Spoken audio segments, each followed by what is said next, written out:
Good afternoon, everyone. Thank you so much for being here today. Your presence says it all. You are truly invested in the direction of our academics and the impact that it will have on Southwest and certainly our students. Today, the Academic Master Plan Leadership Team will share their findings and recommendations that will guide us for the next several years.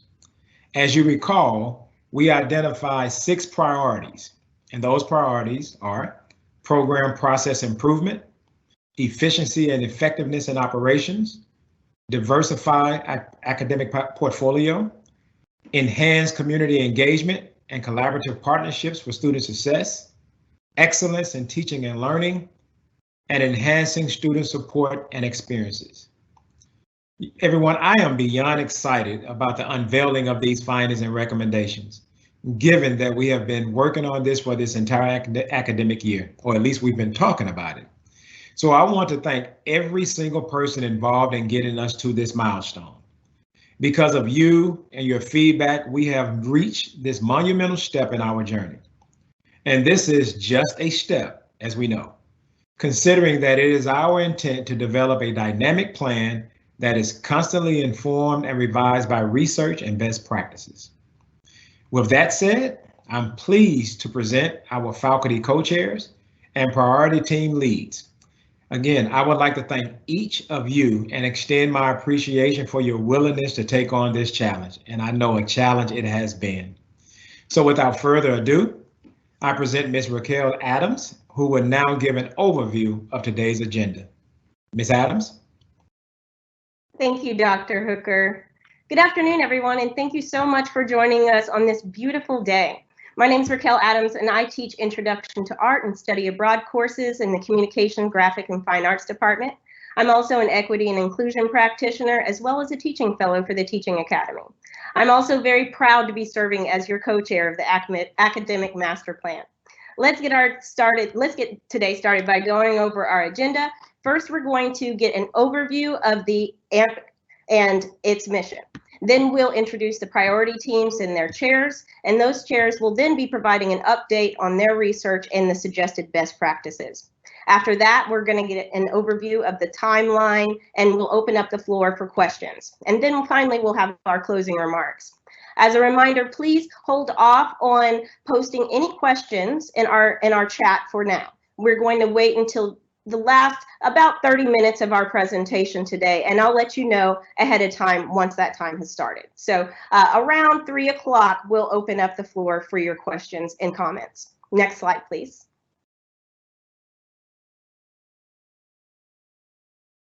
So here we have a list of our priority teams and their chairs. So of course we have the 2 co-chairs, Dr. Wheatley and myself, and then we have our 6 priority teams. So we have Program Process and Improvement, chaired by Dr. Waits, Efficiency and Effectiveness in Operations, chaired by Dr. Morrell, Diversify Academic Portfolio, chaired by Dr. Park, Enhanced Community Engagement and Collaborative Partnerships for Student Success, chaired by Mr. Slaughter, Excellence in Teaching and Learning, which is chaired by Dr. Daniels. And this happens to be our largest team, which has been split into 3 subgroups. So we have Online Learning, chaired by Dr. Loden, Culturally Responsive Teaching, which is chaired by Mr. Gibson, and then SLOs and Assessment, chaired by Dr. Daniels.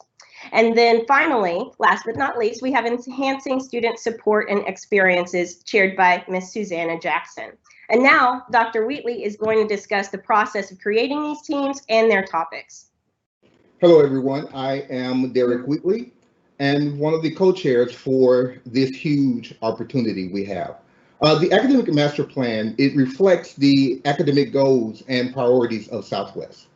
This plan is simply the framework being used to analyze the academic and support programs, while ensuring all programs are in alignment with the mission, vision, and strategic goals of the college. The AMP offers a foundation for other strategic initiatives happening within Southwest.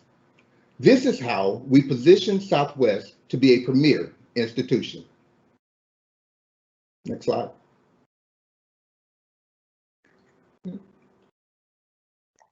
This semester, the co-chairs spent a lot of their time presenting updates. But more importantly, we spend our time listening. So your feedback has provided the energy to power the AMP engine, and we thank you for that.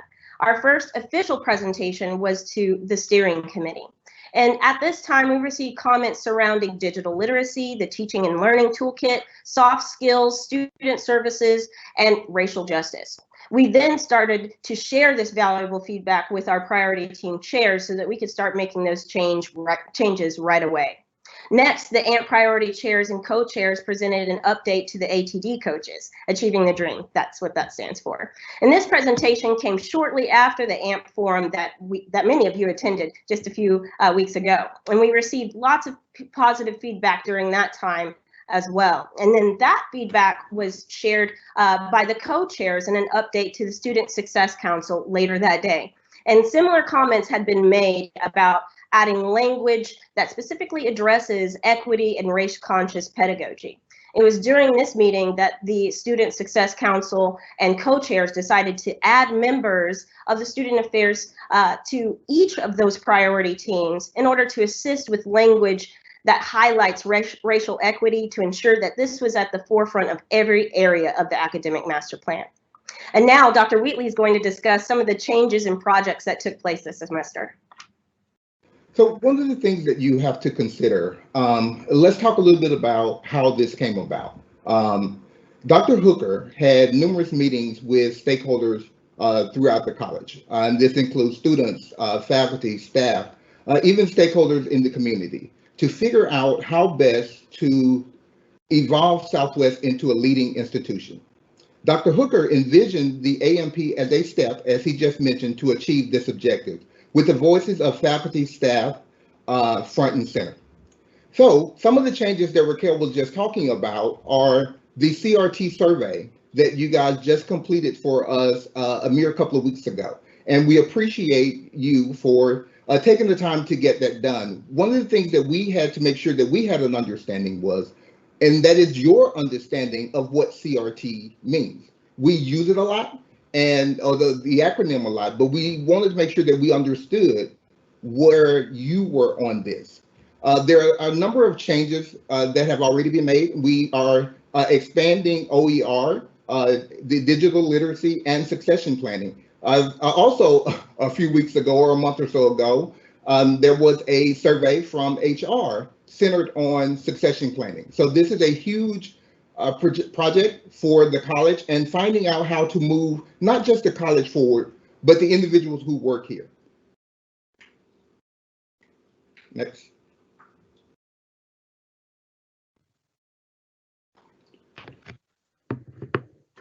So next we have, or first up, we have Priority Team 1, which is Program Process Improvement, chaired by Dr. Waits. Dr. Waits? Good afternoon, everyone. I am the chair for the Priority Team 1 Program Process Improvement, and we have 3 recommendations that we have essentially sent, along with some suggestions on how we may achieve those recommendations to the Academic Affairs Office and to the team co-chairs for the AMP. We're very excited to talk briefly about each one of these recommendations. The first one really has to do with just the concept of continuous program improvement. The idea that we need to constantly be reviewing the materials and the success of our students and how well we are doing as educators. So we recommend creating a 5-year cycle for academic program review, where each individual year we do program planning, individual IE planning as we call it, and we have already, so it requires no additional new budget, which is always really nice. The campus labs technology that we are using for IE planning right now. We then recommend that we have an internal academic program review in the 3rd year for each individual program. Now, not all programs will go through this 5-year cycle at the same time. That would be really difficult for our IEIR office. They would be overwhelmed if we did that. But looking at the internal academic program review, what are our successes? How are we doing as far as enrollment, graduation, those statistics and data, as well as what it is, we hope the students will gain from their experience in that particular program. And then we want to look at actual courses. So in the fourth year, we're really talking about looking at student learning outcomes in each individual course. We're talking about opportunity gaps. We're talking about equity within those courses. How are the students performing? And so we're really interested in digging down and drilling deep into each individual course to see what it is we can do to help a student be more successful. And then finally, of course, we will have an external program review for almost all of our programs every 5 years. So that's our recommendation of the 5-year cycle for how we evaluate programs across the college. We also, in this committee, recommend the development or the establishment of a community advisory board. This board would be different than perhaps the boards that we work with for funding as far as the foundation is concerned, for example. We'd like to strategically recruit diverse stakeholders for board membership. Those could be anyone from politicians to parents to alumni to business leaders to minority groups, anyone actually that represents our community in a way that we think we can develop a solid relationship and they can help us be better at what we offer to the community as far as education is concerned. So we want to utilize the Community Advisory Board to essentially guide how we plan for the future.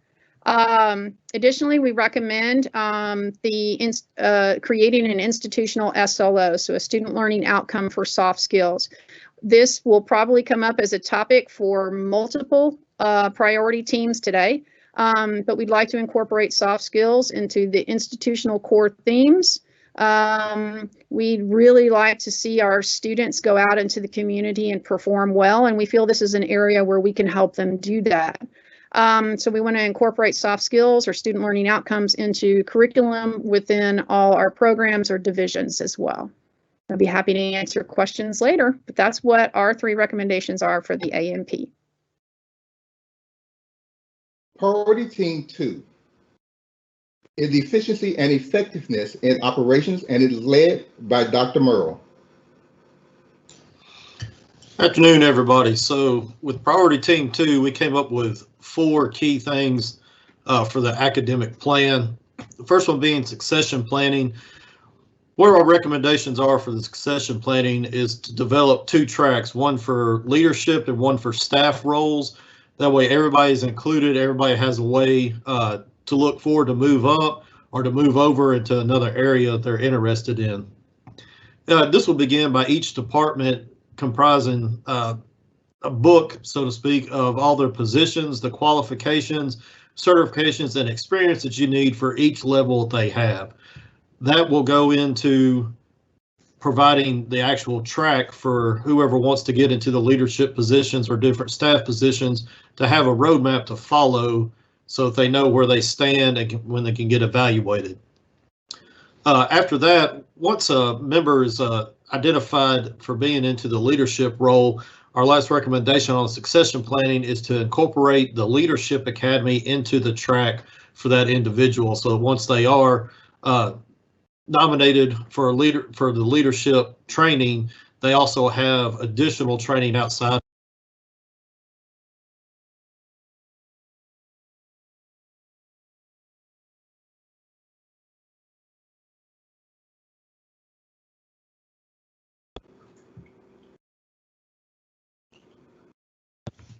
Somehow or another, I got muted again. I'm sorry. Chatbot is an automated answer service that will allow students who are interested in the college or current students to be able to access frequently asked questions throughout the course of the semester and at any time that they choose. Chatbot is relatively affordable. There are several institutions in the area that use them, and it comes highly recommended. Our recommendation is to just get the core product at this point in time.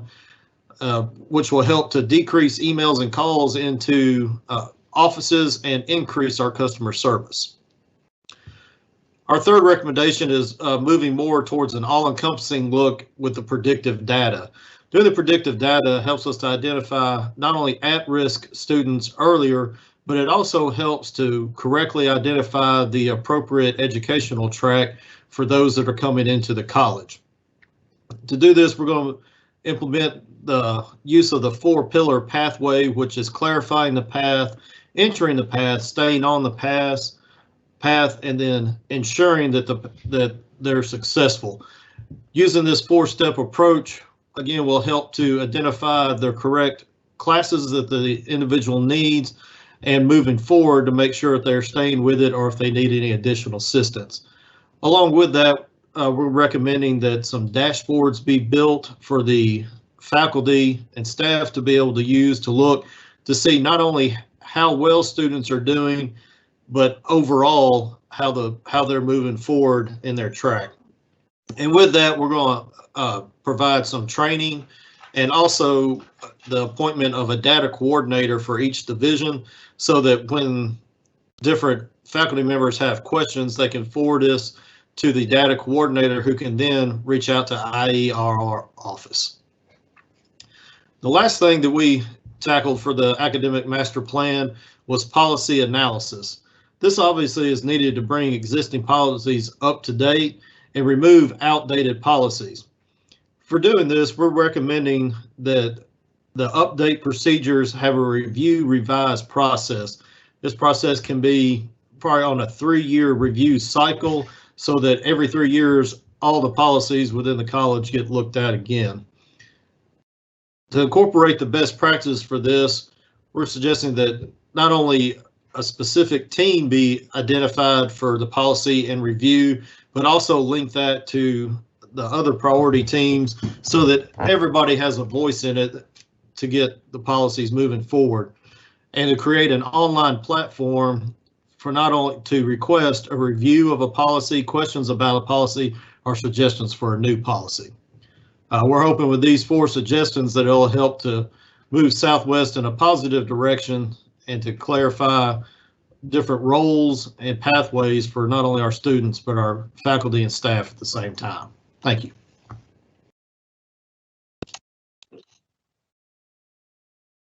Next, we have Priority Team 3, which is Diversify Academic Portfolio, chaired by Dr. Park. Okay, thank you, Ms. Adams. I want to take just a quick second to thank my committee for all their work on this project. We had probably the broadest range of topics to cover because diversifying the academic portfolio can go anywhere, and I think they did a great job of narrowing it down. We have 8 action items that we identified as areas the college could improve or develop into as far as broadening the academic portfolio. I'm not going to speak to all of them today, but I will speak to several of them. The first one is in the arts. Since the closing of Memphis College of Art, there has been a gap in fine arts education in the community, and Southwest could help fill that gap by increasing the facility space for the Communications, Graphics, and Fine Arts Department to include dedicated studio and exhibition space. We are also recommending that there be certificates developed in the fine arts and music technology programs, that we implement a supply fee for students to help provide them with necessary supplies for the fine arts certification, and develop a website to showcase the work of faculty and students in the Communication, Graphics, and Fine Arts Department. Certificates. We would like relevant departments to form committees to evaluate certificate opportunities and develop those programs. One of the immediate recommendations we have from that is developing a CNA certificate, perhaps for fall of 2022. We looked at credentialing. We've also looked at critical thinking in STEM courses. So there's a need for concept utility demonstration in math-heavy STEM courses. We find that many of our students are challenged by trying to translate math in particular into everyday situations. So we're proposing that we use the Wright State University engineering mathematics model as a tool for developing problem solving and concept applicability 1 credit hour supplemental courses for STEM classes such as chemistry, physics, and calculus, amongst others, where applicability and utility of concepts can be a challenge for students to translate. We feel like this will help leverage programs we already have and increase our majors in those programs. Soft skills, again, Dr. Waits mentioned this, and it is something we've focused on as well. We're recommending that we begin a 1 credit hour contextualized first-year seminar course. And contextualized courses being that they would teach some content-specific study skills, but focus primarily on soft skills such as resume building, interviewing skills, and financial literacy. Many of those topics are very relevant to students in their personal and professional lives, but aren't addressed at the college level in college education systems. Honors College. We are recommending that Southwest replace the honors program with an honors college due to the increases in retention and graduation you see in honors students in the college, as well as alumni participation. We would like to use the Honors College at Cleveland State Community College as a model for building one at Southwest. I should mention, Cleveland State Community College is the only honors college at a community college in Tennessee. And so we would like to be able to build one here on the other side of the state to help our students develop in the honors world. We also looked at health and wellness. One of our recommendations there is to develop a yoga certificate, and we looked into education. And there are additional recommendations under the ones I didn't talk about available for review, and I'd be happy to answer questions about them later. Thank you. Priority Team 4 is led by Mr. Slaughter, entitled Enhanced Community Engagement and Collaborative Partnerships for Student Success. Hello, guys, and I also want to thank my team for the work and connections that they brought into our work on this enhanced community engagement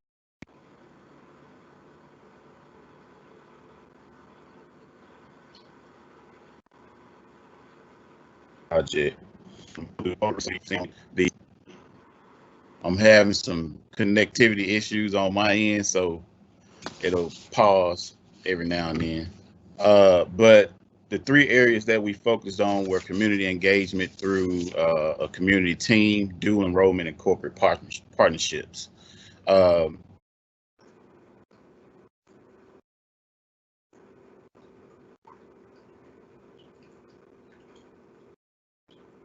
The community engagement to actually go out into the community and actively participate in the culture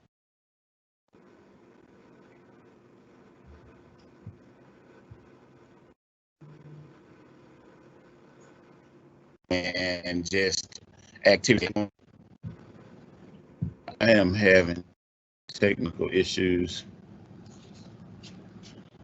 Hold on a second.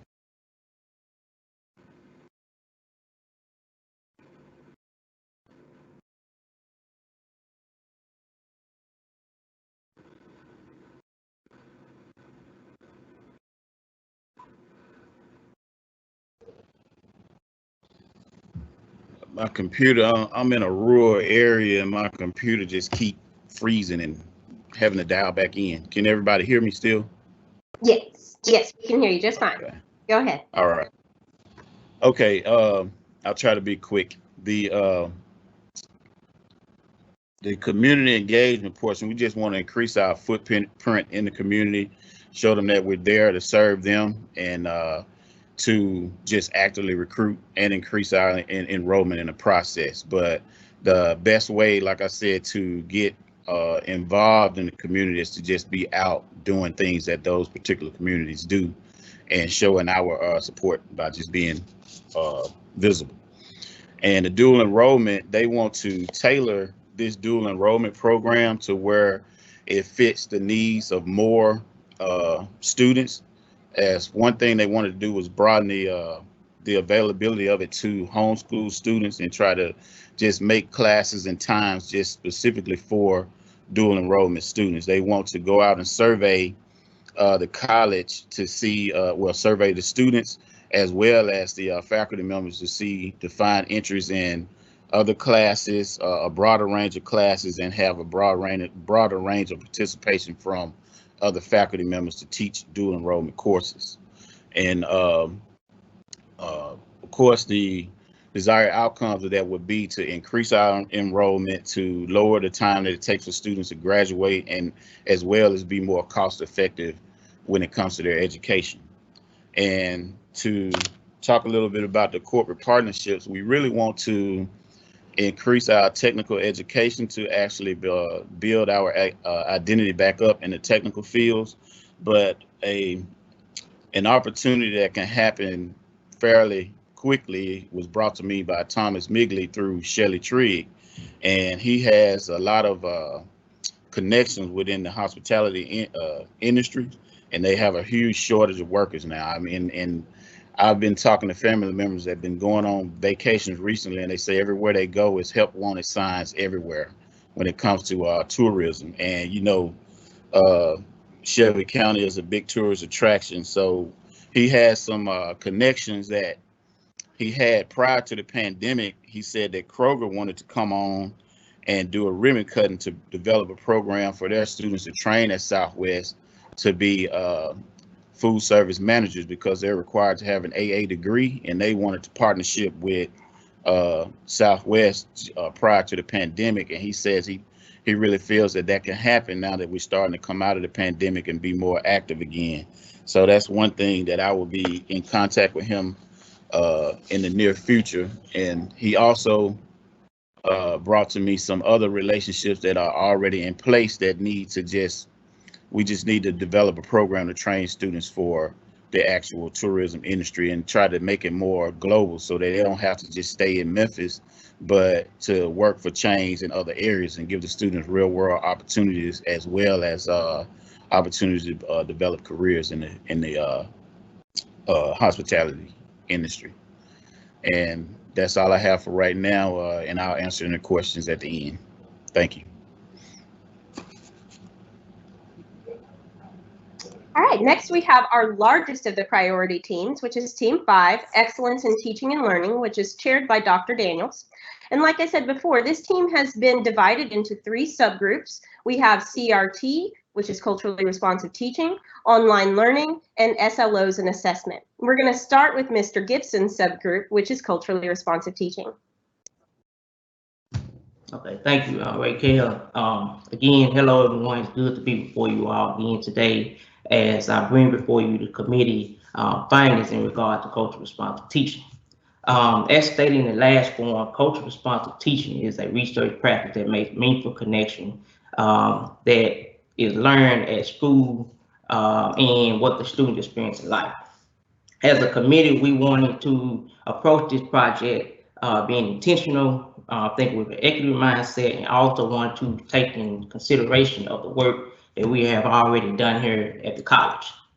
With doing so, we researched and looked at different CRT scholarly work and different CRT scholars who does this work.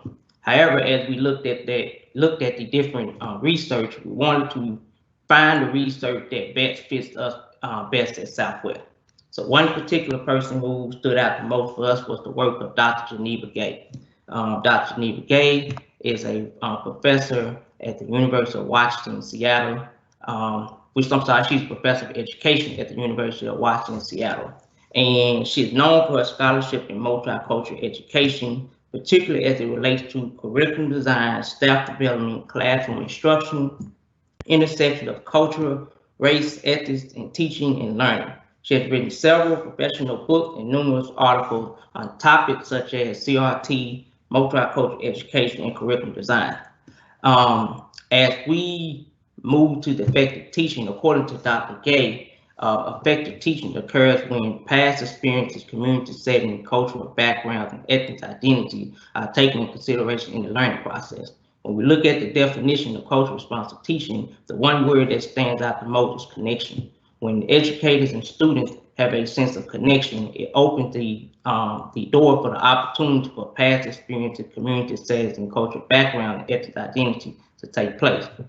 This practice allows educators to create processes and inside the classrooms settings experiences to cater or to fit the diversity that faculty members or educators will have inside of the classroom. As we move to the CRT recommendation, statement was stating back on Dr. Wheatley's comment in regards to the faculty survey. We want to create a cultural response teaching certification facilitated by the Teaching and Learning Academy. The information from the survey will help us build a framework or a curriculum for this program.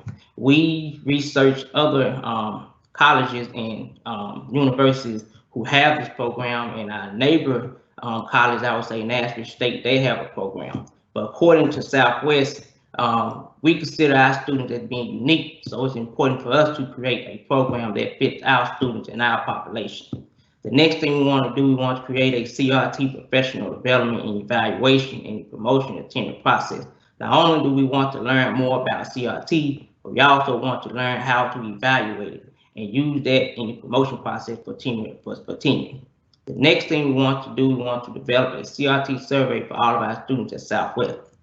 As we look at the first two recommendations, those recommendations are geared towards our students. So in order to put that in place, we need to get feedback from our students so we're able to put things in place that's going to help them as well.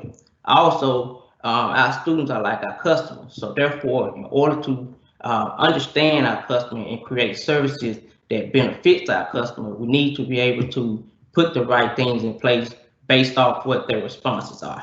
The next thing we want to do, we want to develop a deploying CRT survey for all the Southwest employees.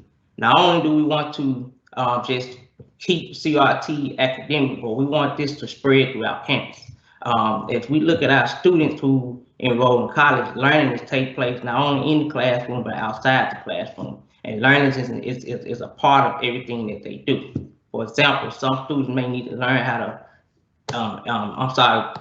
schedule academic advising or financial aid process, or just everything that has in place with the college. So creating that survey as faculty, or I'm sorry, not faculty, but staff members or whoever works here deployed, and getting that feedback, that will help us as well. The next thing we want to do, we want to establish faculty, staff, and student focus group for CRT, equity, and social justice. We must normalize having uncomfortable conversation, and we must continue to create the space for that. As we look at what goes on around the country in regard to social justice, race, and other things that happen, a lot of our students are affected by that, and to be honest, we also are affected by that. So talking about those things in the space and creating the opportunity for that helped us better as professionals. The last thing we want to do, we want to establish sustainable and effectiveness of CRT assessment protocol. We want to create a layout or a roadmap of what this looked like, and also how we would sustain this over time. So that's the end of my presentation. Before I leave, I really want to acknowledge and thank my committee members. First, I want to thank them for selecting me to be the chair. Honestly, when I took this opportunity, I really didn't know what to expect, but I really appreciate them for the support and the motivation behind it. I also want to thank them for attending and coming to every meeting with basically putting all their ideas out on the table and really being intentional and focused as we met. I also want to thank Dr. Wheatley and Raquel as I reached out on behalf of the committee for just support when we had concerns or just questions. So again, thank you all. I'm Macklin Gibson. Thank you so much, Macklin. Next, our subgroup is online learning, which is chaired by Dr. Loden. Good afternoon. Our committee began by reviewing what other institutions in Tennessee were doing in regards to online learning, and then we went nationwide in our research. We also reviewed a lot of research articles on the topic. After our extensive review, we came up with what we consider our best practices, and there are 5 of them that we would like to recommend going forward. First, we think it's important for early, continuous, and timely communications. Basically, it's important to email your students on the first day of class, reach out with weekly emails, respond within 24 to 48 hours, grade promptly, give timely feedback, check emails often. Excuse me. Second, engagement is our second recommendation. We believe that we need to utilize class discussion boards. Students should respond to the teacher. Like if we ask them to put a post, they should post, but they should also respond to each other's posts so they can learn more about each other and have communication within the online classroom. Organization and consistency. We believe it's important to establish a clear pattern of how we set up our courses and to use consistent languages throughout the course so students become more comfortable with pause. We also believe training is important, not just for students, but faculty also, and then flexibility. We all know that sometimes life emergencies happen, and we need to be flexible with our students and understanding. We were also asked to look into computer literacy and OER. So in addition to our 5 recommendations for online learning and teaching, we looked into computer literacy, and we found that we already had mandatory training in place for faculty. We offer the online training certification, and that is mandatory. We already have that. And for our students, we have PAWS Backpack. What we want to do is recommend that going forward, that the PAWS Backpack training is mandatory for all online students. In the past, it's been optional, but we want that to be mandatory so we know going in that students are comfortable with PAWS and know what they're getting into with online learning. And we recommend that the PAWS Backpack training be moved to the top of the PAWS course homepage for increased student visibility. We want it to be the first thing they see, so before they even begin the course, they go in, they do the training, and they're comfortable in the online environment. We also looked into OER. Basically, Southwest so far has offered multiple OER courses, and we found that these courses have been very successful. We found that OER is being used nationwide and has found much success nationwide as well. So based on all the success we're seeing in OER, specifically with financial savings and allowing students to have their course materials on day 1 so they don't get behind. We know it's so important to not get behind and stay on top of things in any college course. We recommend piloting additional OER courses, and we want to recommend involving a large number of faculty members in the pilot courses in OER. The last thing that we recommend is that there's some additional research done in the area of best practices for online teaching and learning in the allied health and sciences, basically for future improvement and success and retention of the students in that environment. It's a little harder to do online in labs, so we just feel like that there's a need for additional research just to help our students be successful in that area. And I also would like to just thank the committee. Everybody put in a lot of work, and I appreciate it, and hope everybody has a great afternoon. All right, last but certainly not least, we have Dr. Daniel's subgroup, which is assessments and SLOs. Thank you, Ms. Adams. Well, as you've heard everyone else before talking about their committees and how much work they've done, this committee also has done quite a bit of work, and I'd like to thank everybody. They had a lot of homework assignments, not just meetings. Like, here, go study all of these best practices. Okay, go find some more practices from other colleges. They just got right on it and did it. So I'd like to thank everybody for their hard work. Anybody who was at one of the prior meetings knows we did the best practice work in February, March, and some of it in April. So you've heard some of these things. I'll just remind you of a few of them. In setting up student learning outcomes, you want a course to have only a few student learning outcomes that are the official outcomes for the course. Every course can have a lot of detailed outcomes that falls under those, but you don't want to focus too much on the details themselves when you're assessing the course. So instead, you have 4 to 7. It can be sometimes more, a little bit, but 4 to 7 were the recommended numbers, outcomes in a course. And these could correspond to chapter divisions or modules, however the course is set up. Now, in this assessment process, all of the outcomes need to be stated so that they're measurable. There's some language to be used in doing that. An outcome that's not measurable is the same as no outcome at all. So we had to make sure that we got some good recommendations and examples of what would be measurable learning outcomes.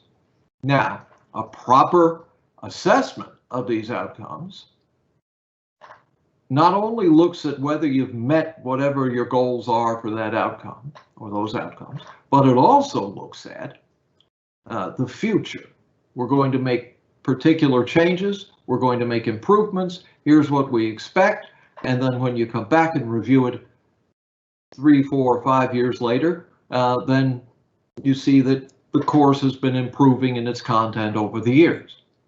A proper assessment plan also, as I've hinted, sets into motion a time frame so that within that time frame, all of the department's courses will have been assessed one time at least. Rare courses would get assessed when they come up. Maybe a course is only offered once every 2 years. More common courses, the courses that are very popular, you could assess those less frequently, but then group the results together and examine them together. Okay, now, where did we go from there? We made recommendations in what are basically those 3 areas. What are the 3 areas? 1, setting up your learning outcomes themselves for each course. 2, providing assessments of the outcomes. And 3, creating an assessment plan.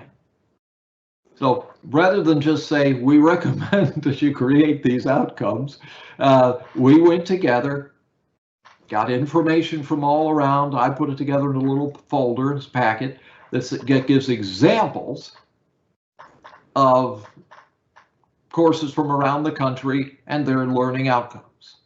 We also set up a set of guidelines that we all reviewed together of, okay, this is how you would set up your set of outcomes in whatever course you have. And they were general enough guidelines that they should be adaptable to every department.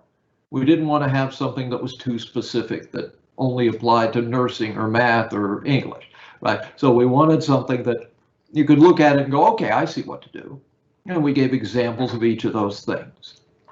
I also provided an example of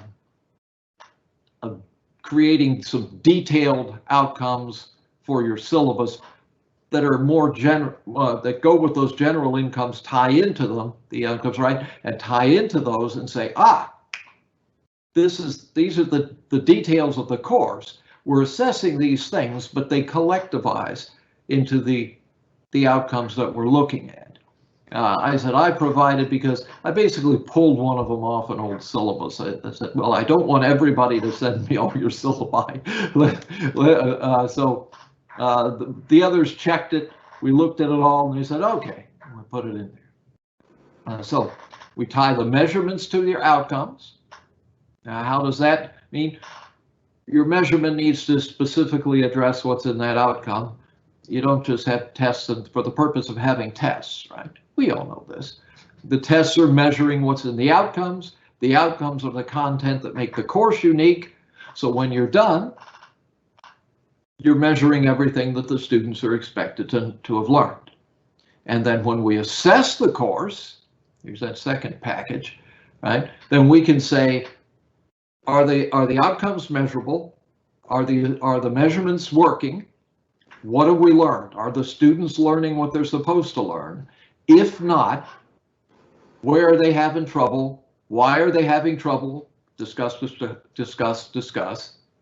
what do we do next to change it? And that's the assessment process. Finally, the assessment plan should be something that the departments come up with. It'll be different for every department, but each department should look together and say, look at them as faculty together and say, okay, what are we going to do with this? How are we going to get every course assessed within 3 or 4 years so that when we have that 5-year cycle that comes around for accreditation, we've already got everything done. And the smaller department might find it much easier. A larger department might say, okay, we have to do some layering in how we assess it. But you basically sit down together as a department and work on an actual assessment plan, which means when each course is going to be assessed and how you're going to do it. Okay, I've got sample rubrics and stuff that we worked on together. These are all in there. But going forward, what did we want to do? Going forward is the fun. We wanted to make ourselves available, first of all. We all agreed to it, that we didn't want to just toss this down, give it to the departments and walk away.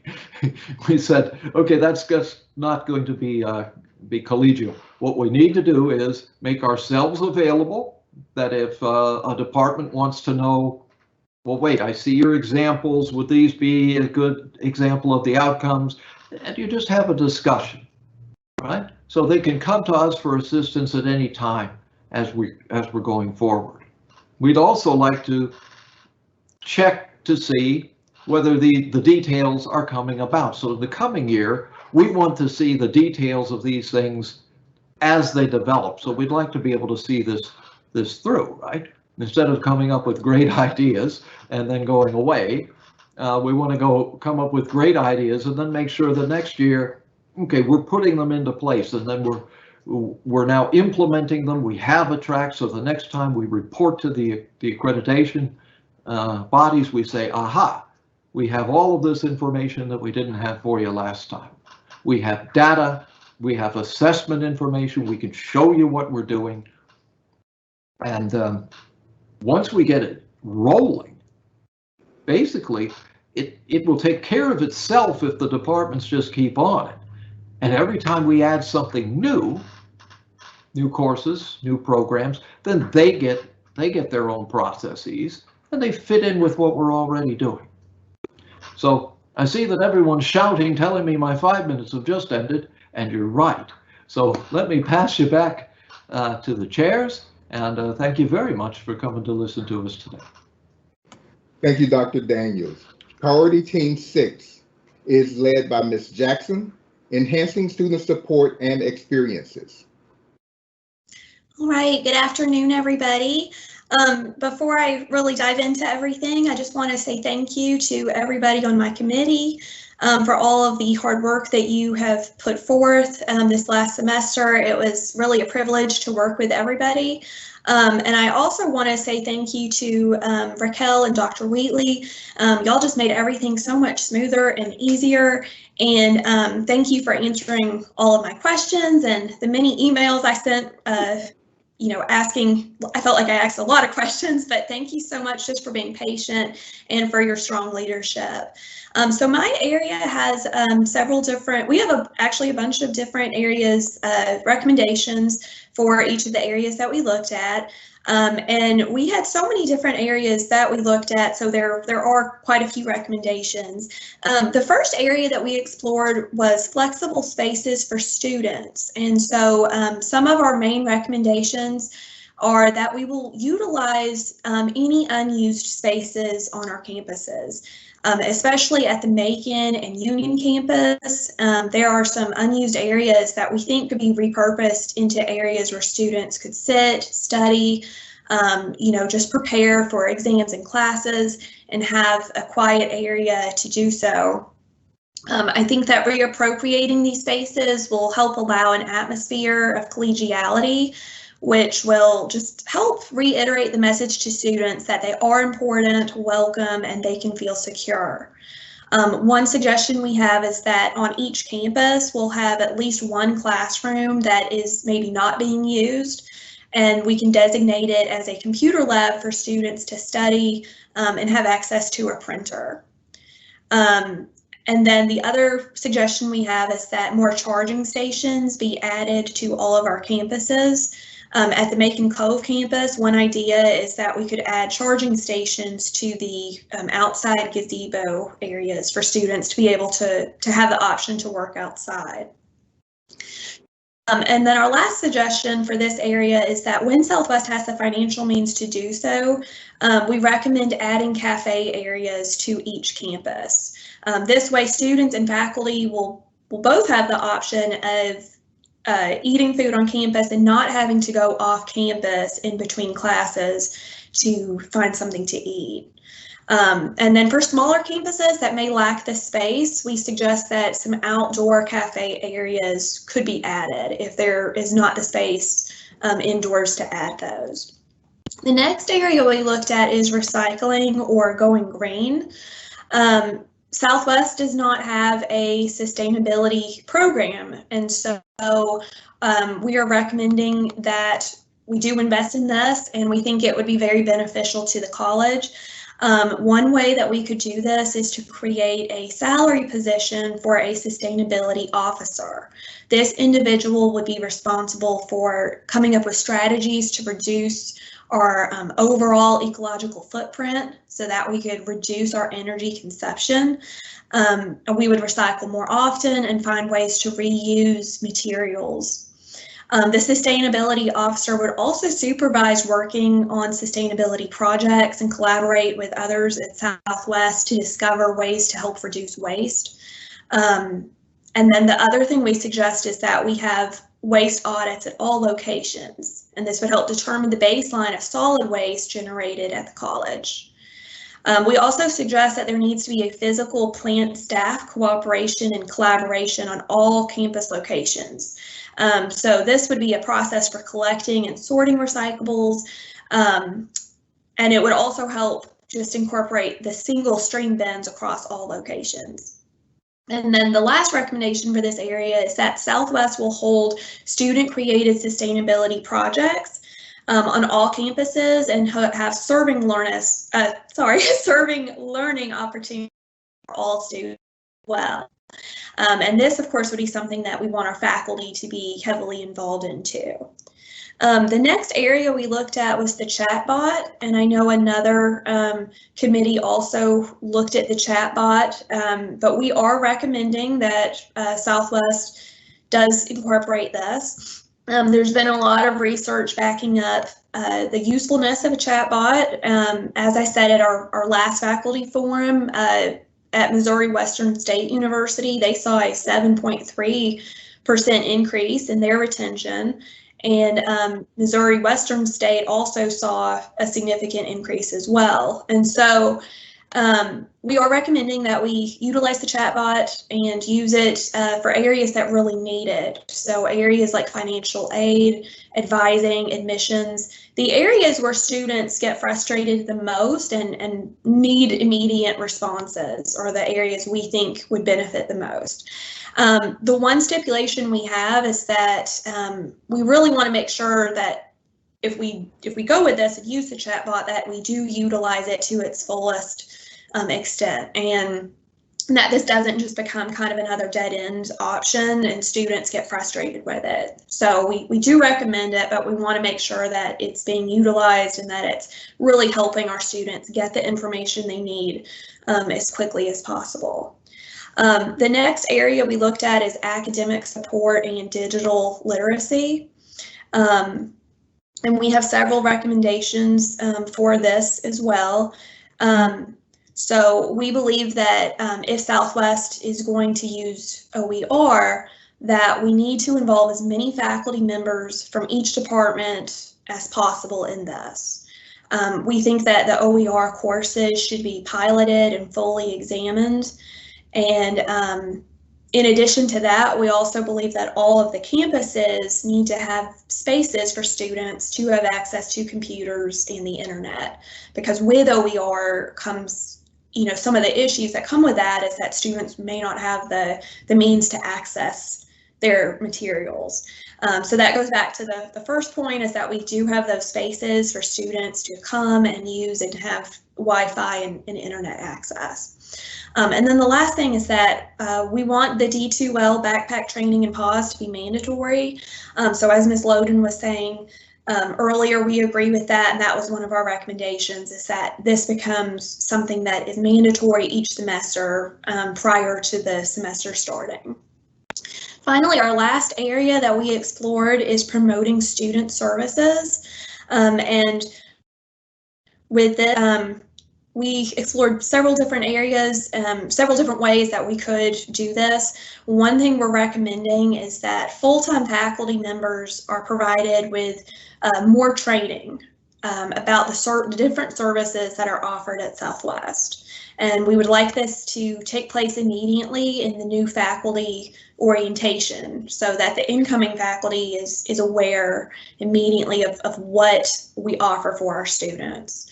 We also recommend that in order to stay current in the knowledge and to be aware of the new services that come or changes that happen, that all faculty, both full-time and adjunct faculty, receive just an updated overview of services during Professional Development Day, as well as just getting access to the new student orientation to review. And we could, email this out to faculty, but just so that they can see the online version of that new student orientation and stay up to date on the many services that we offer. And then the last thing is that we host a student services preview day. And this would be similar to the honors preview day that we have in the honors program, but this would be where all departments are represented and they have information on hand for students and faculty, and can just give students the chance to meet somebody and have opportunities to ask questions and gain more information right there, in person. So those are all the recommendations from my committee. And again, I just want to thank my committee for all of their hard work. And I look forward to answering your questions. Thank you, Ms. Jackson. Next slide, please. All right, so let's talk about what happens now. As we look at the timeline going forward, here in May is the academic forum that you are now attending. And what I would like to say is break time. But unfortunately, this work is ongoing. Raquel and I have meetings for tomorrow where we are discussing bringing all 8 items into one document, reviewing and questioning. And then from there, we determine what goes next. This is not something that's going to end because the semester ends. There is still a significant amount of work to bring this to fruition, and that is where we are now. Raquel.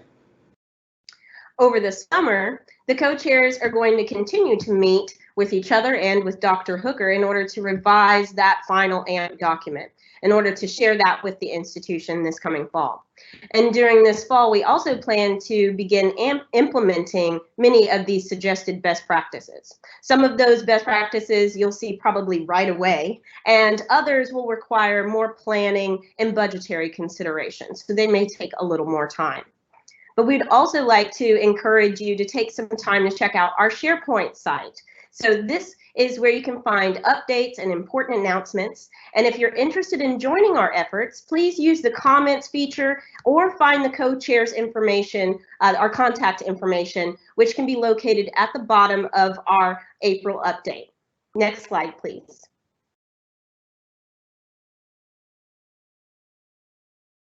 All right, so again, Raquel and I are the co-chairs for this movement, should I say.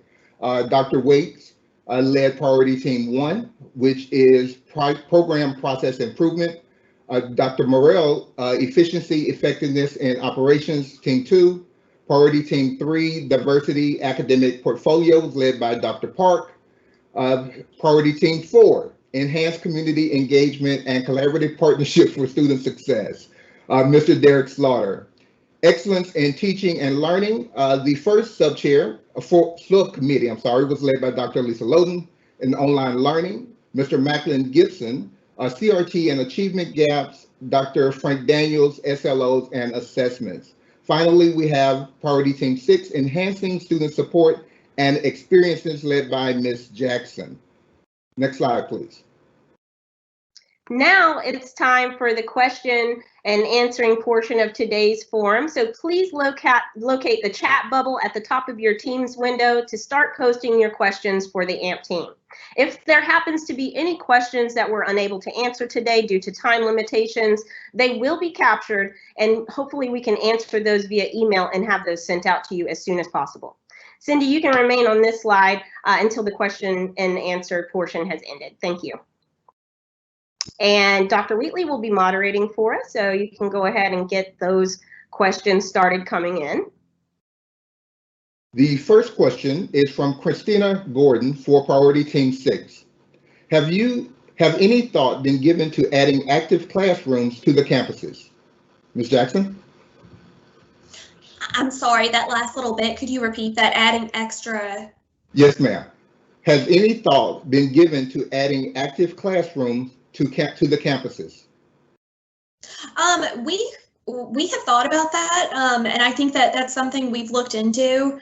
Was just having, we were thinking about just designating a couple of classrooms, on each campus and having those as computer labs, just having them open all day, and that way students can come in and have access to a computer or printer, but just be able to come in and have that.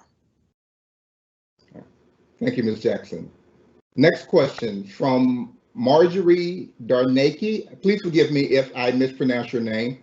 I am interested in the one credit course and how they would be different from the current ACAD 1100 course.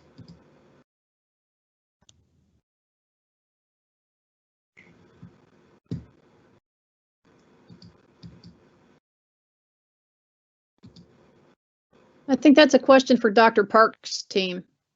Oops. Sorry, y'all, I was muted.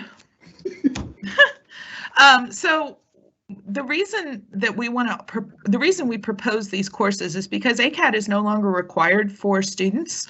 It's available, but it's not required. We would like to recommend that the first year seminar class be required for all students, regardless of their status as far as having to take developmental courses or not. Additionally, the critical thinking courses would be accompanying courses to the science or STEM class that they are taking. So I think that's a little bit different than an ACAD. The ACAD does offer the same thing, but it's not mandatory. So we'd like to make a first year seminar a mandatory course. Next question, anonymous. To support the AMP to expand the communications, graphic, and fine arts department facilities, are negotiations to acquire the old Office Depot space for Performance Arts Center resuming? I do not have an answer for that at this time. It's something we'd like to look into, definitely, but we were not able to come down with a firm answer on that at this time. All right, thank you. Dr. Hooker? Dr. Wheatley, I can quickly chime in and just simply say that discussions are ongoing, and if and when, well, the moment that we have any update, we will certainly share that, but discussions are ongoing. Thank you, Dr. Hooker. Christopher Meredith, what exactly is an OER course?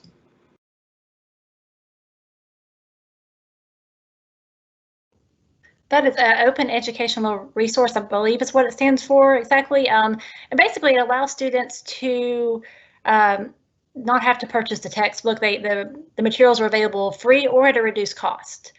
I know I think a lot of courses have been developed where it's completely and totally free. Everything's built into the course, and on the first day, students can just log in and have access to everything they need.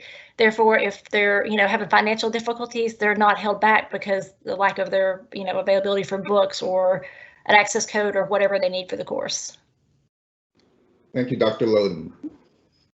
Next question, Angela Banks, Team 6, will the student service preview day be required for all students enrolled? We haven't actually thought about if it would be required or not, but the hope is that we would have one on each campus and that we would set it during times when most students would be able to attend.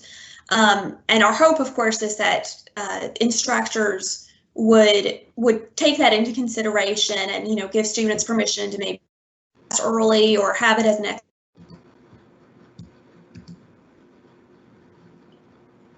Did we lose her? We may have lost her. All right, next question. Marjorie, what about financial aid? That is why ACAD is no longer mandatory. Okay, so we have thought about this as well. There are quite a few community colleges that offer these courses as part of their required curriculum. So it would, I realize that putting this in there is going to be a challenge because we're going to have to go back to academic maps and everything. But this is our recommendation, and moving forward with it, we'll see how things develop. If we make it a required part of pathways, of academic pathways, academic maps, then, you know, it will be covered by financial aid. Thank you, Dr. Park. Next question for Team 5. How would CRT be integrated into the promotion and tenure process?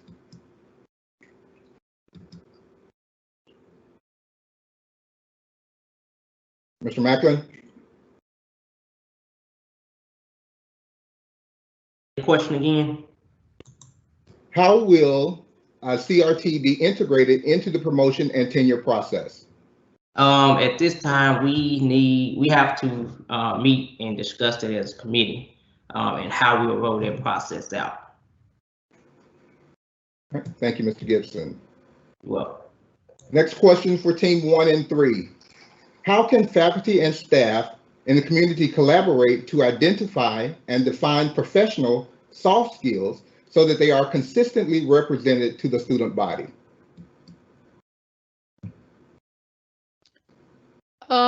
I'll go first. This is Priority Team 1. We actually did talk about that. Our team and our committee spent a lot of time making some recommendations on soft skills. And we discussed having professional development for faculty as far as embedding soft skills in courses, but we also discussed the fact that we needed to have some guidance from the community, and that might be where that community advisory board becomes really important. As far as advising how students need to be, not saying need to be perceived, but how students interact with the community, how we can help them to essentially promote themselves in a positive way, so they're more likely to be employed, or they're more likely to be positively transferred to another institution or a program or a scholarship, internship, any and all of those opportunities. And so our goal really was to recommend the institutional SLO, and then to kind of pare down into and dig down deep into what it's going to take to be successful for the students. Did that answer the question? I hope it did. Thank you, Dr. Waits. Dr. Parks, would you like to add anything? I don't really have anything else to add to that. That was basically the same thing we came to the conclusion of, is that we'll have to offer professional development. The only thing I would add is that the college does have community partners already, where we could bring in specialists who would be willing to talk to the students as part of the first year seminar. So we can bring in our outside partners. So I know, I believe it's SunTrust. We already have a partnership with SunTrust Bank. So perhaps that's something we can leverage to bring someone in to talk about financial literacy with our students. Thank you, Dr. Park. And you may stay unmuted. The next question is also for you. Oh my gosh, okay. How will a required 1 credit hour course fit into the 60 credit hour limit imposed by TBR? That's a great question. It's something we're going to have to look at other colleges a little more closely. Thank you. All right, thank you. We got comments from Marjorie thanking Dr. Park and also Dr. Faulkner. Excellent, Dr. Parks. That is correct. As long as a course is a required part of an academic program of study, it can be covered by financial aid. All right, follow-up to the OER question. Richard Cockrell. Traditionally, courses have used adopted texts that were published and peer-reviewed. As we move toward OER-based curricula, who will be responsible for ensuring the quality of those materials as they are incorporated into courses? That's a really good question. I can only tell you my experience. I piloted one OER course, and we used Lumen Learning. It was well established, and of course we piloted it, and we have not moved beyond the pilot. But I would just say you need a large group of faculty working on it, and you need to pilot it and just make sure that whatever you're using is robust and works for the course and the students. Thank you, Dr. Loden. The next question, if any one or two one-credit classes are mandatory, that would make the total credits to complete the degree be over the required 60 total credits. How will this be addressed?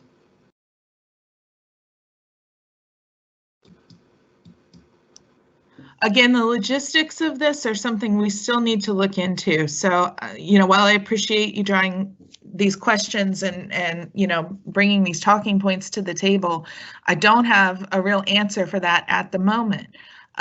It's something we're going to have to delve into. Thank you, Dr. Parks. Dr. Waits, Team 1, have you reviewed the new NACE skills? As far as for soft skills, I'm sorry, I haven't. Now we have looked at how we might integrate soft skills as far as our workforce development team, our career services team, but no, we have not looked at that. If that's a best practice that you think we might be interested in, please don't hesitate to send us information about that. Thank you, Dr. Waits. As you will see, the co-chairs' email addresses are on the screen. So if there are any additional questions that you guys or comments that you would like to share, please do so. One other question just came in from Todd Blankenbeckler. TBR approved the ability to extend the programs by 3 credits for a mandatory course like ACAD. So not a question, just a comment. Thank you, Todd.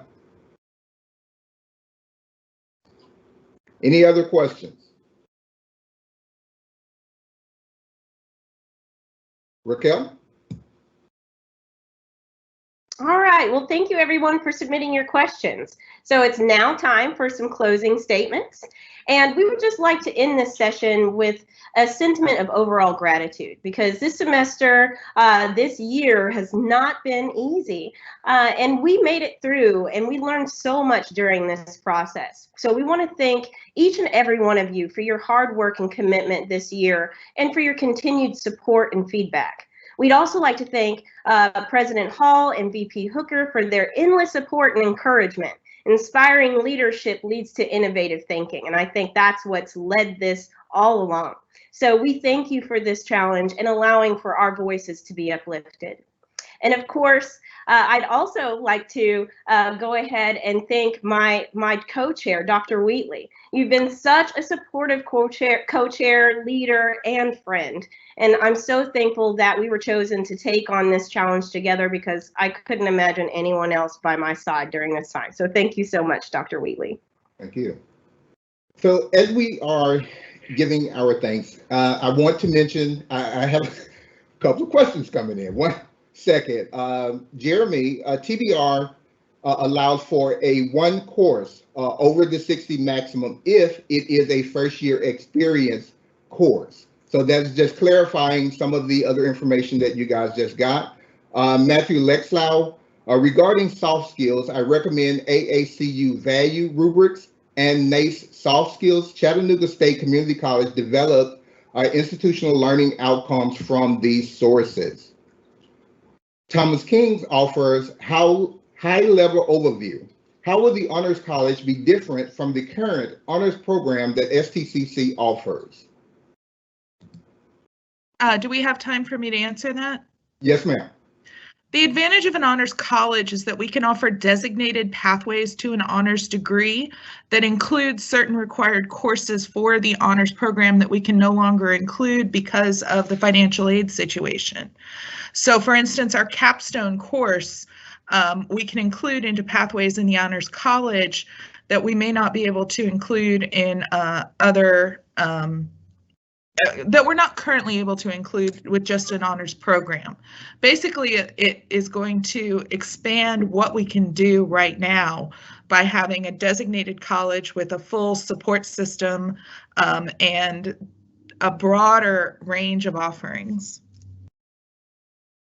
All right. Thank you, Dr. Park. One last question. With CRT being a possible and new consideration for the promotion and tenure process, how does the group envision ensuring the faculty evaluation and PT process, evaluation and appeal process is equitable and fair in the event a faculty member seeks to appeal a PT decision? Thank you for that question. That is something we have discussed in our committee meeting. However, that's something we have to go to the table and lay out, make sure everything is fair and equitable like you are asking. So that's another discussion we have to have as a committee. All right. Thank you, Mr. Gibson. So I'd like to take this time to thank the chairs. None of us knew what we were signing up for. It was an opportunity to lead something for the university, for the college, and we signed up and thankfully were selected. And I want to say that you all have done a tremendous job. I know sometimes it feels like we do and do and do, but this is an opportunity for us to shape what happens next here at Southwest. And it's not all the time that we get an opportunity to do just that. So thank you for the initiative and the hard work that you have displayed.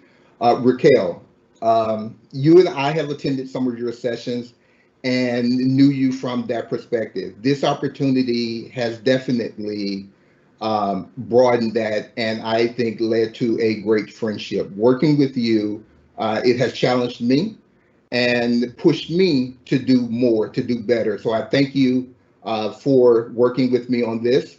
Dr. Hooker, I'd like to thank you and the leadership team for selecting us to lead this movement, I will say, because it's not something that we do and it's done. That one of the comments that we heard early on was that Southwest has great plans and then do nothing with them. We've already gotten word from Dr. Hall that this is not one of those items. It is going to be prioritized, and we're going to make as much of this happen as feasibly possible. So with that, I'd like to turn it over to Dr. Hooker.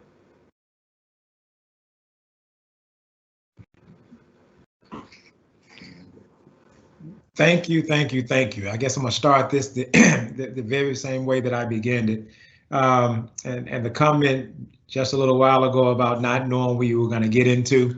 Well, this is something that we started this journey together. There were some, in terms of putting it all together and making sure that it was proceeding in the right direction. It was pretty dynamic, the way that this plan is going to be. But I've been unbelievably impressed with all of your leadership during this time. And as a matter of fact, just sitting here listening, I cannot stop smiling. I really can't, because this is pretty impressive. I mean, well, remove the word pretty. This is very impressive, and I'm excited to see what's going to come out of the actual plan. But again, you all have done an amazing job. I would be remiss if I didn't mention Cindy Abity. She played a vital role in making sure that we kept moving in the right direction. So Cindy, thank you. President Hall, thank you for your leadership. And even this opportunity to do something that's going to be so impactful for Southwest Tennessee Community College.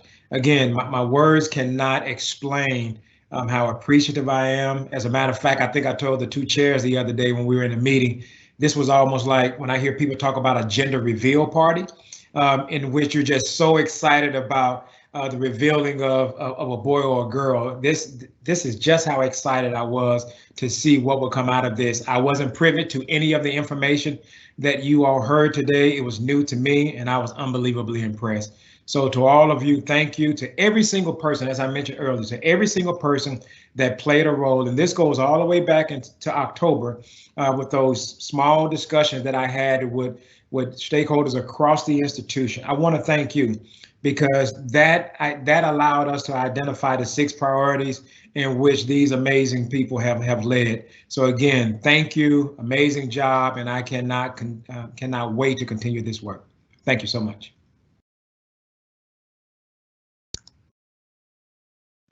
And I'm assuming, does that conclude our, okay. Thank you for attending. Have a great rest of the day as the semester is coming to a close. Thank you so very much.